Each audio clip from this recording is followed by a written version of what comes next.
It's a Sunday night. I'm at Achilles Heel in Brooklyn, and for a very special reason, because one of my favorite chicken dishes of all time is served here. And every Sunday, as long as the weather permits it, Chef Lee de Rosier is cooking up chickens on this incredible medieval chicken cooking apparatus.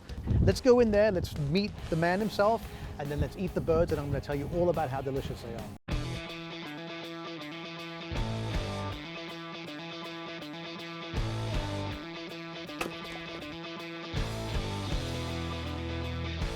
Tell me about the actual contraption, because this is obviously not something you can roll into a restaurant depot and buy, right? A friend of mine is a metal worker, so he just built us a frame. I just needed a fire table, essentially, that I could build on top of. He also made these pot stands right here, and what I did was I went to Home Depot. It's got a bunch of bricks, just put them all up here, and then got these pipes from Home Depot, screwed them together, and that was it. You do this once a week, so only on Sunday. So when do you get the birds in? We get the birds in on Friday, and then we butcher them on Saturday. So I'd spatchcocked it and took the spine out. And I also, with my knife, I cut along the bones, and I actually put salt inside here. I also chopped the ankles off to get some of the marrow out. That just helps it smoke, it helps it cook a little faster, and when it's ready to grill, it's kind of nice and flattened out for me, so it's like perfect. They sit overnight in the salt.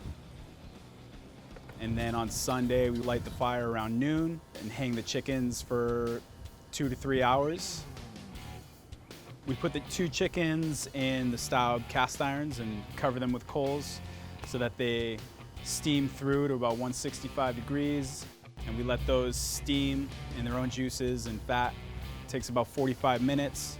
And then we let them rest for about 30 minutes. This is like a transformer, so I just I'll rearrange it, or I kind of push all the coals under the grill. And we'll have a grill set up here. And then when an order comes in, whether it's a half or a whole chicken, we cut it, grill it on the live embers, and throw it on the plate.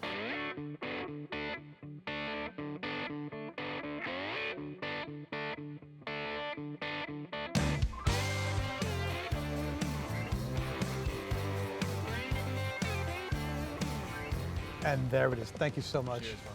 All right, so here it is. Look at the char and the crisp on that. It really is like, God, it smells like pork. That's amazing. It's so, I guess they've rendered so much flavor out of it, and this does look almost like pork scratching. I'm gonna go in there and try the white meat, which is generally less flavorful than the dark meat, but in this case, I bet you this tastes better than most dark meat chicken of a commodity bird. Oh, so right. Oh my God. I have to say that does not taste like white meat chicken. It doesn't taste like any kind of chicken. It tastes like duck. It's got like a profound flavor. It's hard to describe it because it's so unexpected. And I think that's not just because it's been grilled. I think that's because of the way that Lee has really developed flavors over time. I'm gonna go in there and try the thigh, which is generally my favorite. And look, by the way, look at that. Look at the way it's just crisped up and charred. And you can see where he actually cut it and salted on the inside, so I'm expecting this to be supremely flavorful.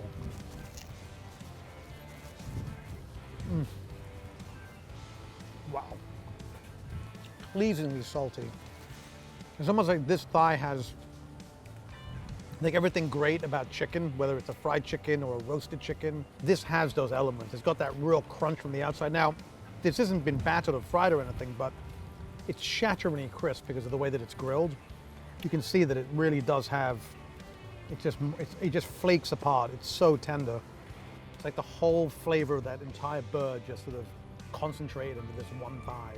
To me, this is like the greatest version of outdoor chicken that I've ever had. If you just sat down and ate this chicken, you would love it. It would be delicious. But if you get to actually see how it's made on this amazing contraption with all the flame and the embers glowing majestically, I think it will heighten your awareness and also your enthusiasm for this dish. I generally prefer to eat 4-legged animals over 2-legged animals, but in this case, this chicken hits all of the right notes for me. It really does kind of defy expectations. With that said, I can't encourage you enough to get down to Achilles Heel on a Sunday and try out their Hell's Chicken.